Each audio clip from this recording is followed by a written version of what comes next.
Halo, selamat pagi, good morning everybody. Hari ini kita masih belajar bertemu kembali di KBM Daring. Sekarang dan pada hari ini kita akan membahas chapter kedua, masih lanjut yang kemarin. The previous meeting we already talking about Seattle kalau nggak salah itu ya. Nah, sekarang ini lanjutannya masih di bab yang sama, di chapter yang sama. Nah, di chapter kedua ini yang ingin bahas lebih lanjut adalah mengenai beberapa hal, yaitu nanti kita akan bertemu dengan social function. Social function apa? Social function dari visit Seattle itu kan ada berupa teks kemarin sudah saya bahas. Ada teksnya. Dalam teks itu ada beberapa sentence yang berupa conditional seperti itu. Nah, nanti akan kita bahas. Nah, sebelum itu, ini ada social functionnya. Ada text structure. Kemudian ada language features. Kemudian ada topik, ada skill focus. Nah, social function yang akan kita bahas adalah yang berikut ini. Nah, planning future activities, giving suggestions, giving advices, giving instruction. Nah, seperti yang sudah saya bahas, di chapter 2 ini kita akan membicarakan tentang conditional. Nah, conditional itu apa saja? Nanti setelah ini akan saya jelaskan. Nah, sebelumnya ada social function yang akan kamu pahami saat kamu mempelajari hal ini. Yang pertama adalah planning. Planning itu rencana. Ya, rencana untuk kegiatan di masa yang akan datang. Kemudian yang berikutnya adalah giving suggestion, memberikan saran. Jika kamu memberikan saran, kamu juga bisa menggunakan if conditional. Yang berikutnya, giving advice juga begitu, sama giving instruction. Nah, nanti akan ada contoh yang akan kita bahas. Nah, sekarang dari keempat ini, sejujurnya dan kalau kamu mengingat lagi, sudah pernah kita bahas di kelas 10 sama kelas 11. Nah, yang masih punya buku catatannya, silahkan dibuka-buka lagi ya. Oke, kita lanjutkan. Planning future activities, kegiatan yang akan direncanakan untuk yang masih akan datang. Jadi sudah jelas ini. Jadi kalau kamu ingin merancangkan sesuatu, boleh menggunakan conditional. Karena kamu tidak tahu apa yang akan terjadi di masa yang akan datang. Contohnya, saya akan membeli mobil baru, for example. Kalau sudah punya uang. Nah, itu kan sebuah rencana. Rencana itu akan terwujud jika kondisi tadi itu bisa kamu capai, begitu ya. Kemudian giving suggestion. Suggestion itu saran. Jadi memberikan saran. Jadi kamu seperti menawarkan sesuatu, tapi bisa juga tidak terjadi seperti itu ya. Giving advice juga sama. Advice itu saran. Kemudian instruction. Nah, instruction ini lebih ke kayak instruksi, perintah, tapi bukan yang dia menggunakan imperatif. Ya, nanti. Oke, berikutnya ada text structure-nya. Nah, itu tadi yang saya bilang. Jadi kita akan bahas tentang conditional sentence. Masih ingat? Kalau lupa, dibuka lagi buku catatannya mengenai conditional if atau if conditional. Ini sama, conditional sentence semua. Jadi ada beberapa tipe waktu kita belajar dulu. Ada type 1, type 2, type 3. Kalau type 1 menggunakan present, type 2 menggunakan past, ya kan? Kemudian berikutnya, untuk rumusnya silakan dicek lagi ya. Nanti akan saya lebih jelaskan lagi di classroom. Nah, di sini language features.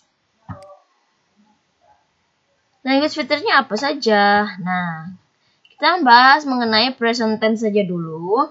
Di sini ada conjunction. Conjunction-nya menggunakan if.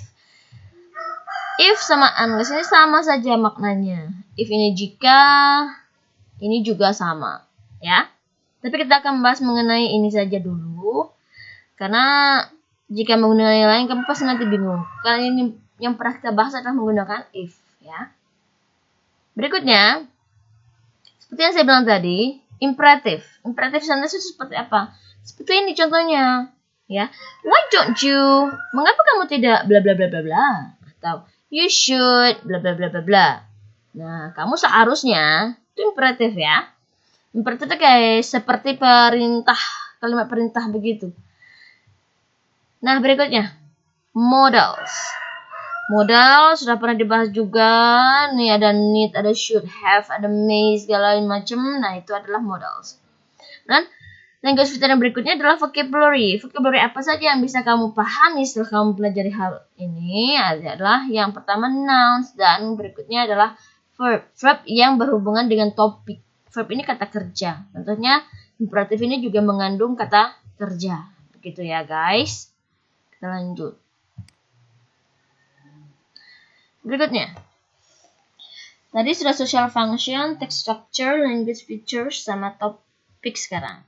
Nah, topiknya apa? Nah, ini yang kita bahas minggu lalu. Why don't you visit Seattle? Kamu sudah membaca teksnya, kamu sudah melihat kalimat-kalimat yang harus kamu lengkapi. Nah, ini masih berkaitan dengan why don't you visit Seattle? Seattle ini nama tempat, nama negara, nama kota. Jadi, jangan bingung, apa sih Seattle? Kalau kamu cari di kamus, tidak ada.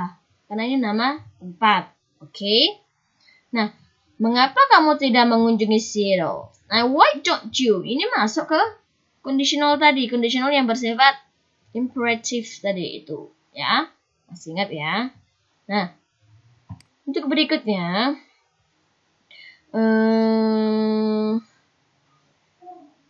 Di text structure tadi ya. Kita menggunakan conditional sentence. Ini ada contohnya nih di sini. Nah, examplesnya.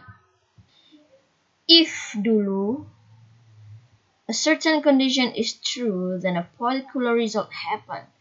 Ini dia zero conditional. Ya. Kemudian yang berikutnya. I would travel around the world if I won the lottery. Nah, ini planning ini. Ya, ini masih berencana. Karena belum tentu terwujud, tergantung kondisi atau situasinya. Mana situasinya? Ya ini, yaitu di if conditional. If conditional ini mulai dari if, kemudian subject, kemudian verb di sini, kemudian object.